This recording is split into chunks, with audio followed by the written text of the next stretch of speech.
Apalagi bagi orang yang sudah lama menderita sakit lutut, sudah lama menderita sakit dada, sakit pinggang, rematik asam urat.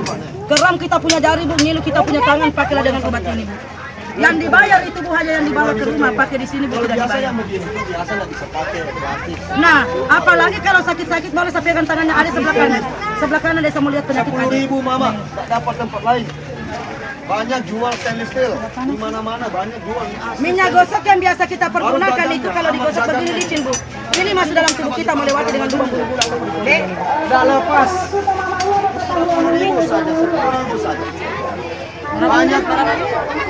Jangan tersinggung ya Dek. Ada ini muda dia Pak jual, tapi saya sering dengan 10.000. bohong saya.